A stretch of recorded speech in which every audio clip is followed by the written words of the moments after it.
Meeting of the City of Santa Barbara's Finance Committee will now come to order. Are there any members of the public wishing to speak on items not on today's agenda?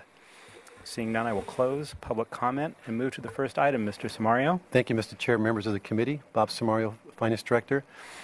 So just quick background. We were here in August to present to you the what we consider to be preliminary results for all funds. It was our fourth quarter interim statements, which is kind of a misnomer because it's not just fourth quarter, it's really the entire year's results. And we presented to you those results. But we also mentioned at that time that we had not gone through a year-end closing, preparing for the audit and then the CAFR, and that we would be back to you to give you final information on the general fund in particular, because that's where a lot of interest is.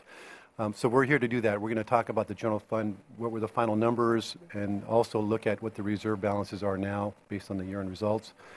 We also have some adjustments. Some of these were as a result of the year-end closing process. We came up with some adjustments that are needed, but others are just things that have come up that we are asking council for approval on those. So we'll go over those as well. So I want to just talk about the key tax revenues, and this is a comparison of budget versus actual. And we'll look at how this compares to when we talk about what we were projecting when we developed the budget for next year. But just if you look at the budget as amended, comparing to the actual results, you can see we did pretty well on the tax revenues. Sales taxes are almost $200,000 over budget. Utility users taxes were 15, property tax 581,000. And then bed tax, or TOT, 186. So almost $1 million in favorable budget variances for these four revenues alone. So that's good results. However, as you know, when we looked at developing this current year budget for 14, we kind of anticipated a lot of that. So I thought it would be helpful at least to see how the actual results compared to what we projected back in February and March. Still did well, not quite as well as we just looked at the budget, but so we factored in about half of those gains in building in 14's budget in our current year 2013 projections, but still did better than that. So sales taxes came in 114 above what we thought they would when we were projecting back in February and March. Utility users taxes well ahead of what we projected. Property taxes also ahead, but bed tax, interestingly, even though it's been really strong, we projected pretty aggressively for the year, and we actually did a little bit less or worse than we had projected. Not by much, but still good results overall. So about $552,000 of variance, favorable variance above what we projected. So when you think about 2014, we are essentially, at least for these revenues, not counting everything else, we are already $500,000 above the base. We're already that much ahead of the game because this is going to build into next year's or 2014's numbers, depending on how that does overall. So anyway, I thought this was a good comparison. On the expenditure side, you can see the final results by department. We did really well this year. We had a lot of savings, particularly in departments like community development that came in $716,000 under budget. So this is probably the largest variance that I've seen in a while on the expenditure side, $1.9 million. You'll see one department at the bottom, Parks and Recreation. They are just a little bit over budget, so one of the adjustments is to fix that, and fortunately they have additional revenues to cover that. But overall, really good news on the expenditure side. This is really a summary of all of it, the revenues and expenditures. It's kind of a two-dimensional look at things. It's comparing, budget to actual, and then also looking at what the final results are. So with revenues at the top, our amended budget, $112 million, almost 112.8. We ended the year about $497,000 in total. So that's just not just taxes, but other revenues, almost $500,000 ahead. On the expenditure side, as I said, really did well, $1.6 million under budget. So in total, in relation just to the budget, we did about $2.1 million better than we thought when we put together the budget. The second column of numbers that we want to look more vertically, this is really what is going to drop to our reserves in the general fund. These are our revenues compared to our expenditures. So the final number is that we are going to add $3.2 million to our reserves. As you know, our policy now requires that we take half of that and transfer that into our capital outlay fund that would be then programmed in fiscal year 15, I'm sorry. So good news, half of that into the reserves, half of that goes into the capital outlay fund for programming in 15. Mr. Samario, are you going to go into more detail about the department level variances? No, we're not, because really things haven't changed that much when we came back to you in fourth quarter, Okay. other than the things we're going to be asking you to make additional adjustments, but it's pretty much close to what it was in the past. So remind me then, because I'm forgetting. So for instance, community development, is most of that variance the result of positions not filled? It's mostly due with positions, vacant positions and the like, and then just, expenditures coming in less than they expected. So, Okay. But a big variance there. But no, we weren't planning on going through that because Okay. I think we covered that already as part of the fourth quarter All right. report. So, okay, so we just looked at this. The revenue number, the amended budget number, as you may know or may recall, includes what we call the anticipated year-end variance. That's a number we program into the revenue budget that represents, ironically, what we expect to achieve in savings on the expenditure side. So this is something we've been doing for a number of years. We just program that as a revenue. It's never realized because it's really realized on the expenditure side. And in fact, as you can see, that we realized $1.6 million of expenditure savings that we sort of budgeted on the revenue side. So just for comparison, what I did was I just flipped it around. I put that $1.2 million of anticipated year-end variance onto the expenditure budget to really show how we really performed. So in true basis, on a true revenue budget to actual, we did really well on the revenues. That's where we got a lot of those savings, $1.7 million. So the variance on the expenditure side of 421 is above and beyond the 1.2 million that we kind of program into the budget. So we still did well, and we did better than we expected on that side of things. But so overall, really strong revenue results and good results on the expenditure side, well above the 1.2 we sort of build in and assume into the budget. So just a different way to look at it, I think. So our reserve balances, this is a static number. This is now the final numbers as of June 30, 2013 for the general fund. On the left are is the policy requirement. As you know, the disaster reserve is 15% of the operating budget, and the contingency reserves are 10%. So our policy would say that we should have $27.7 million in reserves. And then next to that, you can see what we actually have. We always fully fund the disaster reserve. If we're short, it's always in the contingency reserve. And you can see that we're still about $2.7 million short of where we should be, but that's a much better position than we were a number of years ago. And every year we're getting better. Unfortunately, that policy number at the left keeps growing every year. So we're kind of chasing a growing number. So even though we added some money to reserves this year, we're chasing a growing requirement.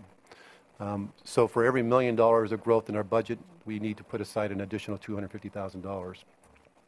But still getting used in terms of overall results and where we're at with our reserve balances, because now we have $25 million in reserves, and this is net of transferring half of that surplus into our capital outlay fund.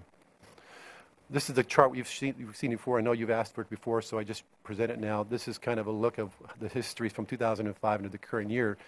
You can see that the policy reserves is the red line, and it's been obviously above where we've been in actual reserves for a while. You can see that in 2008 and 9 it started to dip down because we started making cuts to the organization and the general fund in particular, so our reserve requirements went down accordingly. Since our budget is now starting to grow, particularly in 13 relative to 12, the reserve requirements are going up. But you can see our actual reserves have been dramatically increasing since 2008 during the worst part of the recession, and we're getting, those two lines are getting closer and closer, and if all things go well, maybe in a few years from now we'll be back to being we're at fully funded reserves. So the recommended adjustments, we have a number of them. One of them is we wanted to transfer some remaining one-time funds to our capital outlay fund. You may recall that we're going to have a discussion in a month or so about one-time monies and how to spend those.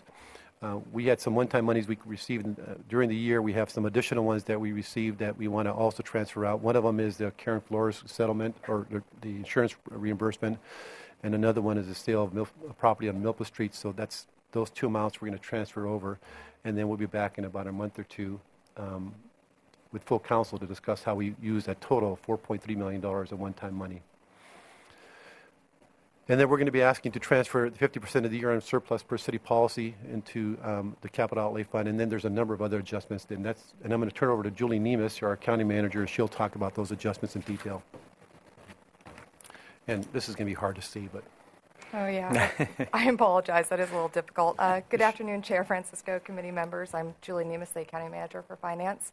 I apologize, it's a little hard to see, but hopefully you can see the numbers a little bit better in front of you or in your packet. I'm going to be going over the year-end adjustments. At fourth quarter, we came and proposed some adjustments for cost overruns or budget shortfalls, some technical adjustments to department budgets. Since fourth quarter, we have posted the final payroll accrual, some additional year-end closing entries, and we originally at fourth quarter thought these three departments, City Attorney, Fire Department, Parks and Recreation, would be able to absorb some of their additional costs throughout the year, but because of those additional entries that we did post for closing and that final payroll accrual, they weren't able to absorb all of those additional costs. So we do have three additional recommended adjustments. There's $7,000 for City Attorney, $12,000 in Fire Department, and $136,000 in Parks and Recreation. However, all three departments did have additional revenues throughout the year, so we are recommending an increase in estimated revenues and appropriations, so it's not coming from reserves.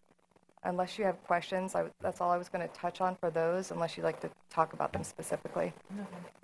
Okay. I'm going to go on and talk about these together, the general fund, general government, and capital outlay fund, because they're movements between these two funds. The first two Bob already touched on. They're the one-time revenues, the sale of the 20 South Milpa Street and the Flores insurance settlement. We're proposing the transfer of these one-time monies from the general fund to the capital outlay fund. It's $534,000 and then about $602,000.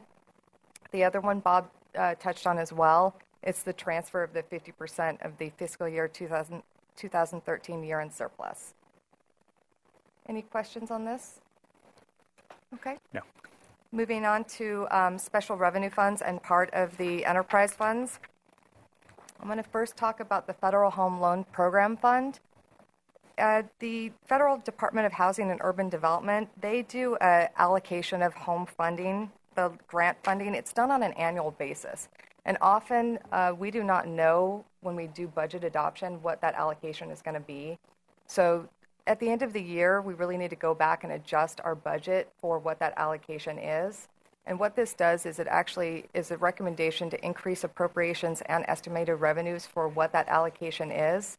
It's an additional $211,000 to both the grant and program revenue for what the actual amounts were for 2013 or through 2013. And then we're also recommending an increase in appropriations specifically for the loan to Salsa and Haley, which agrees to what council approved for the loan back in, I believe it was June of 2013. And then there was an additional $33,000 that we are going to set aside for available appropriation for future loans. Mr. White. I just, perhaps you could, I'm just not getting it quite yet. What this money came from, is going to, help me out. Maybe just try it one, take another run at it and see if you can get me on board. So each year, HUD gives an allocation to the city. And when we do our budget adoption, those amounts are not always fully known. So we'll go ahead and put an amount in our budget of what we believe the allocation is going to be. And why, if I may, Mr. Chair? Sure. Why? Why do they give us this money? And what's it? I'm going to ask Sue to come up and speak to that. I think she'd be the more appropriate person to speak to it.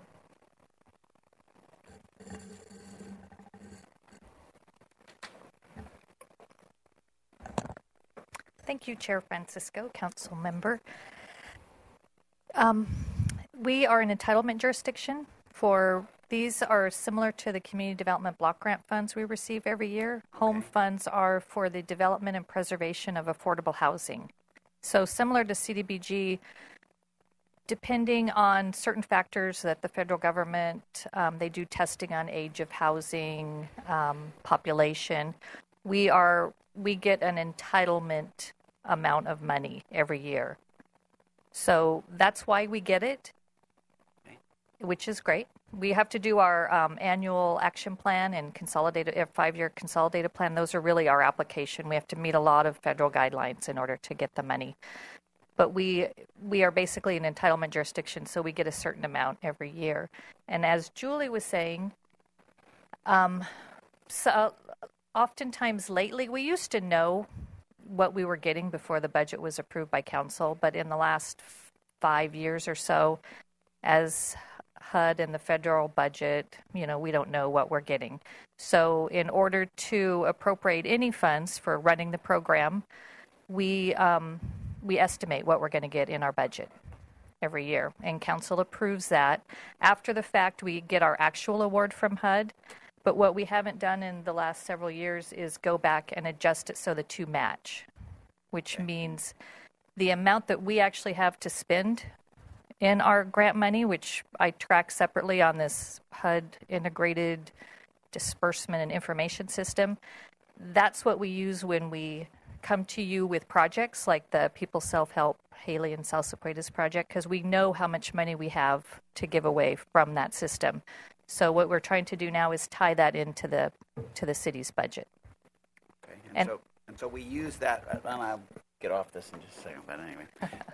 It's used for a project, or it's used to pay staff salaries, or what's It's a combination. We are allowed 10% for administrative costs for the program, so we have a small percentage of 2 employees that are covered under that, and then the rest are used for projects. Okay. Thank you, Mr. Chair. Thank you, Ms. Gray.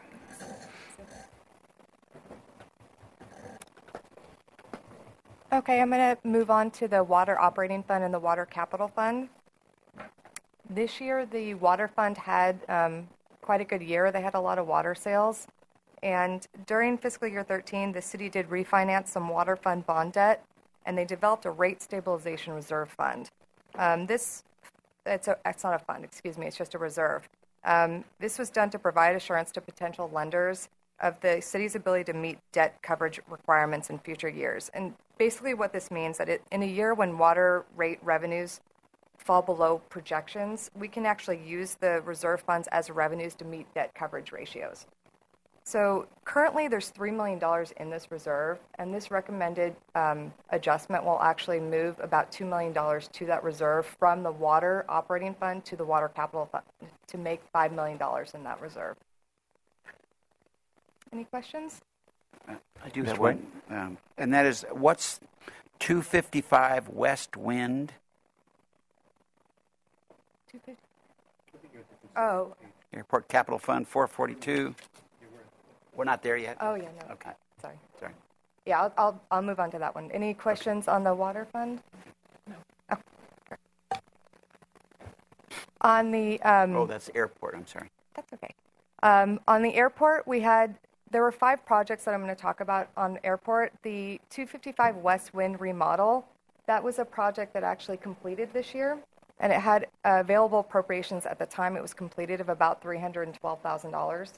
And we are recommending that those $312,000 of available appropriations actually be transferred to 4 projects that had cost overruns. And that's what these 4 projects are: the Goleta Slough tidal restoration, building demolition, airport sewer system, and the rehab. Those 4 projects did have cost overruns. The airport sewer system also that's not just a cost overrun at the end of fiscal year 13, that's also the cost they believe it will take to finish the project. So we're recommending to transfer the 312 to those 4 projects. Any questions on the airport? And what's the 255 West Wind? Anybody know what that is? It's West Wing. Wing. Oh, it's in our So general that's ledger the wrong. wing of the I'm terminal? sorry about that. Headquarters. Thank you. Okay. Sorry about that. We'll change that in our system. I did double check that, actually. The internal service funds, self-insurance trust fund. Back in July, the finance staff brought to you the Barajas case and actually brought several different funding options to Finance Committee for the Barajas judgment. It was about $636,000. And right now, this recommendation with this entry is just to the appropriation authority for in the self-insurance trust fund for this judgment. We will actually be coming back in fiscal year 14 with the one-time revenues. Finance staff will be making recommendations on how, different capital projects and ways to use those one-time revenues, and it will include funding options for the Barajas judgment. If I can just add to that, we brought, as Julian indicated, recommendations. One of them we were recommending actually was to have the streets fund pay for it, and we thought that was appropriate because they're the ones who are enjoying the savings of basically of abandoning that street or road. But the committee said, why don't we just wait to have that be discussed in the context of the overall discussion with the one-time monies, because you recognize, I think Mr. White recognized that, streets fund really is low in money and needs more money, and to get that kind of a hit is a big impact. Yeah.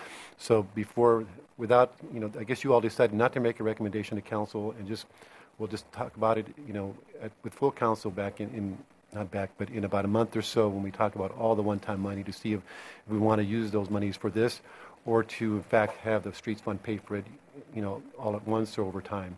So that's what you recommended. We just need the appropriation authority, because right now it's in the self-insurance fund and we didn't budget for that cost. Okay.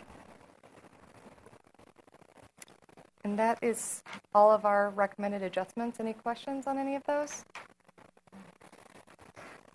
It appears not. All right, thank you. Thank you. So we'll be presenting this at council. Same report. I think we would recommend that maybe not, unless council wants to go into the detail, we could, but we can just cover the major part of the report and then mention that we've talked about the adjustments in detail with Finance Committee and Okay. be available for questions. Sure. We could do that. Great. Thank you very much, both of you. Adjourned.